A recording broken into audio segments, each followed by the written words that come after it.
जीवन में हम अपनों के लिए, हमारे प्रियजनों के लिए सदा कुछ अच्छा करना चाहते हैं। उन्हें प्रसन्न करने के लिए कई बार उन्हें भेंट देते हैं और भेंट देते समय एक विचार सदा मन में रहता है कि यह भेंट विशेष होनी चाहिए, ये भेंट सुंदर होनी चाहिए, मूल्यवान होनी चाहिए, ऐसी भेंट होनी चाहिए जो सदा के लिए उन्हें स्मरण रहे। तो कुछ लोग चयन करते हैं उत्तम वस्त्रों का, कुछ लोग चयन करते हैं मूल्यवान आभूषणों का, किंतु क्या ये पर्याप्त? आप स्वयं सोचिए, कितना भी उत्तम वस्त्र क्यों ना हो, एक समय के पश्चात फीका पड़ने लगता है, खराब होने लगता है, फटने लगता है। मूल्यवान आभूषण भी कभी न कभी चुरा लिए जा सकते हैं, सदा के लिए उन्हीं के साथ रहेंगे ये कदाचित संभव नहीं। तो फिर ऐसा क्या उन्हें दिया जाए जो सदा के लिए उनके साथ रहे? उत्तर है अच्छा समय। यदि आप किसी को उत्तम भेंट देना चाहते हैं तो उनके साथ उत्तम समय व्यतीत कीजिए, क्योंकि जैसे जैसे समय व्यतीत होता जाएगा ये पुराना नहीं होगा, ये सदा मन में जीवित रहेगा और उन मुस्कुराहट के पलों को ना कोई उनसे छीन पाएगा ना ही चुरा पाएगा। तो आनंद के साथ समय व्यतीत करें और प्रेम से कहें राधे राधे। जीवन में सभी आगे बढ़ना चाहते हैं, अपने लक्ष्य को प्राप्त करना चाहते हैं, सफलता पाना चाहते हैं, किंतु सभी ये नहीं कर पाते। फिर जुड़ जाते हैं उस प्रयास में कि ढूंढ ले वो कारण जिसके कारण ये असफल हुए। अब उसमें भी अधिकतर लोग गलत चयन कर जाते हैं। अब यदि इस बात को मैं आपको विस्तार में समझाऊं तो बात कुछ यूं है, यदि मेरे दांतों में पीड़ा है तो पेट दर्द का काढ़ा पीने से कुछ नहीं होगा। यदि नींव में समस्या है तो मैं शिखर को कितना भी सजा लूं, भवन तो गिरेगा। यदि हम जीवन में आगे नहीं बढ़ पा रहे हैं तो कारण हमारे पांव की मोच नहीं, हमारी छोटी सोच है। यदि हम अपना भाग्य, अपना भविष्य नहीं लिख पा रहे हैं तो इसका कारण टूटी हुई कलम नहीं, औरों से जलन। यदि महान कार्य करने के पश्चात भी यश प्राप्त नहीं हो पा रहा तो इसका कारण तन का आलस नहीं, मन का लालच है। इसलिए सर्वप्रथम अपनी असफलता का कारण उचित प्रकार से समझें और फिर उचित प्रकार से उस दिशा में प्रस्थान करें। आपको सफलता अवश्य प्राप्त होगी, कोई आपको रोक नहीं पाएगा। बस प्रेम से कहते रहो राधे राधे। जीवन में जैसे जैसे आप आगे बढ़ते हैं वैसे आप कई लोगों से मिलते हैं। उनमें से कुछ आपका उत्साह बढ़ाते हैं, कुछ आपको शक्ति देते हैं, कुछ हताश हो जाते हैं तो कुछ आपके ऊपर पत्थर भी फेंकने लगते हैं। ऐसे में हम में से अधिकतर लोग क्या करते हैं, दूसरों के कर्मों के कारण स्वयं विचलित हो जाते हैं, क्रोधित हो जाते हैं उन पर, उनसे लड़ते हैं, उन्हें कोसते हैं, प्रतिशोध की भावना लेकर उन्हीं के फेंके हुए पत्थर पुनः उन्हीं के पास फेंकने का प्रयास करते हैं। किंतु इससे होता क्या है? यह है आपका लक्ष्य, यह है आपकी राह। अब इन सारी बातों के कारण आप यहीं रुककर इनका सामना करने लगते हैं। इसमें सफलता तो प्राप्त हुई किंतु आपको नहीं।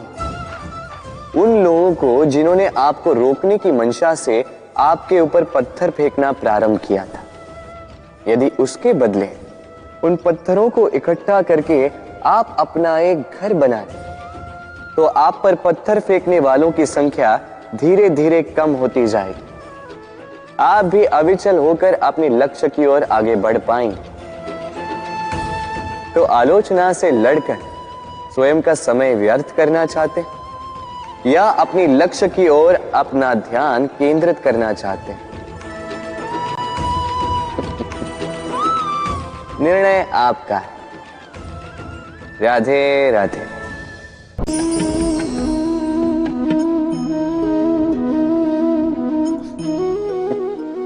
इस पात्र का महत्व हमारे जीवन में हम भली भांति जानते हैं। गर्मी की ऋतु में ये हमारी प्यास बुझाता है, शीतल जल को जैसे अमृत बनाकर हम तक सौंपता है। किंतु इस पात्र को बनाया कैसे जाता है? क्या इस प्रक्रिया के विषय में आपको ज्ञात है? सर्वप्रथम कुम्हार स्वयं के पैरों से माटी को गूंथता है, मथता है, फिर उसके पश्चात उसे एक चाक पर चढ़ाकर घुमाता है, फिर उसके ऊपर बाहर से प्रहार करता है और साथ ही भीतर से सहारा भी देता है ताकि ये मटका टूटे। फिर अपनी ही बनाई रचना को जलती हुई भट्टी में छोड़ देता है तपने के लिए, और उसके पश्चात शीतल जल देने वाला ये पात्र हमें प्राप्त होता है।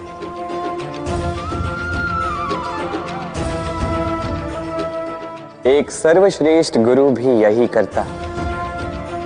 सर्वप्रथम हमारे मन में छिपे संभावनाओं को निकालने के लिए हमें मथता है, फिर कठोरता से हमें आकार देता, उसी के साथ हमें सहारा भी देता, और फिर उसके पश्चात परीक्षा की अग्नि में उस भट्टी में छोड़ देता जलने के लिए, और तब जाके हमारा अस्तित्व बनता है।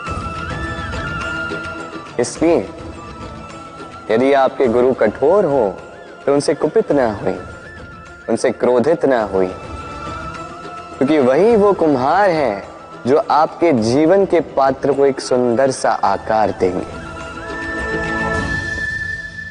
राधे राधे। जीवन में कभी कभी आपने क्या पा लिया, उससे भी अधिक महत्वपूर्ण यह है कि आपने क्या त्याग दिया। किंतु किन किन बातों से सावधान रहा जाए, ध्यान से सुनिएगा। जीवन में जब भी आप अपना लक्ष्य चुनो तो भ्रम से सावधान रहिए, क्योंकि वो आपके लक्ष्य को भटका देगा। जब यात्रा करो तो आलस्य से सावधान रहिएगा, क्योंकि वो आपको आपकी यात्रा पूर्ण करने देगा नहीं। जब भी न्याय करो तो मित्रों से सावधान रहिएगा, क्योंकि वो आपकी न्याय करने की शक्ति को दुर्बल बना देता। जब भी सफलता प्राप्त करो घमंड से सावधान रहिएगा, क्योंकि वो आपकी सफलता को अधिक समय के लिए आपके पास टिकने देगा नहीं। और जब भी प्रेम करो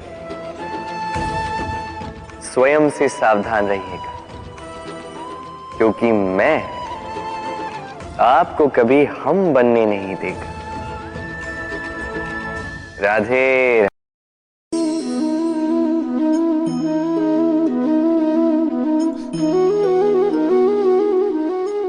आइए आज आपको एक कहानी सुनाता। एक बार एक नेत्रहीन व्यक्ति गया मंदिर ईश्वर के दर्शन प्राप्त करने। अब जब वहां उपस्थित लोगों को यह ज्ञात हुआ कि यह व्यक्ति नेत्रहीन है, तो कुछ लोगों ने उसका उपहास उड़ाना प्रारंभ कर दिया। वो जिसकी स्वयं की दृष्टि ही नहीं, क्या करने आया होगा यहाँ? कदाचित ईश्वर से शिकायत करने आया होगा कि क्यों आपने मुझसे मेरी दृष्टि छीन ली। किंतु इन सभी बातों से उस नेत्रहीन व्यक्ति ने स्वयं को पीड़ित नहीं होने दिया। वो मुस्कुराया और उसने केवल एक बात कही, माना कि मेरे भाग्य ने मुझसे मेरी दृष्टि छीन ली, किंतु मैं अभागा नहीं, क्योंकि मेरा ईश्वर वो मुझे देख सकता है।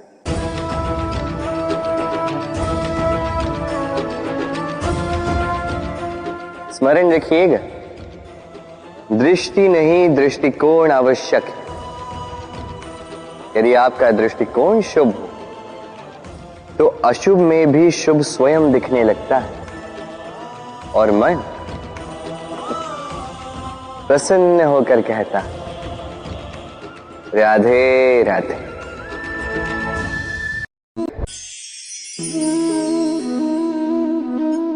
यदि जांचने जाओ तो ऐसा कोई रत्न नहीं जिसमें कोई खोट ना हो, किंतु यदि मन में बसा तो प्रत्येक रत्न हमारे लिए सर्वश्रेष्ठ।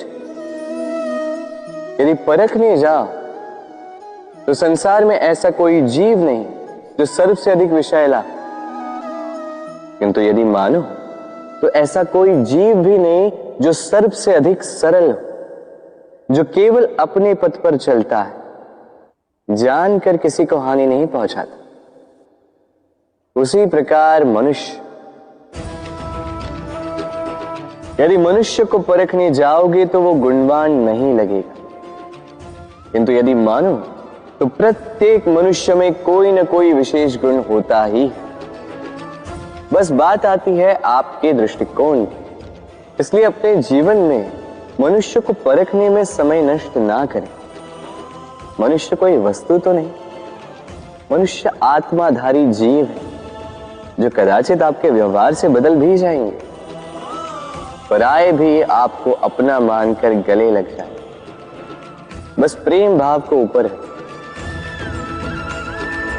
राधे राधे। क्रोध एक ऐसी स्थिति जिसमें जीभ मन से अधिक गति से कार्य करती है। लालच वो मनस्थिति जिसमें स्वार्थ करुणा से अधिक गति से कार्य करता है। प्रतिशोध जिसमें व्यक्ति दूसरों से अधिक स्वयं को हानि पहुंचाकर सुख पाता है। और ईर्ष्या जिसमें व्यक्ति स्वयं के अस्तित्व को ही खो बैठता है, कुछ और ही बन जाता है। दूसरी ओर आनंद वो स्थिति जिसमें आत्मा शरीर से अधिक प्रसन्न होती है। और प्रेम वो परम भाव जिसमें हमारा दुख सब में बट जाता है और सबका सुख हम में आ जाता है। तो आपको क्रोध, ईर्ष्या, लालच और प्रतिशोध में रहना है या आनंद में रहकर प्रेम से जीवन व्यतीत करना है? निर्णय आपका है, क्योंकि मैं तो अपना निर्णय कब का ले चुका। राधे राधे।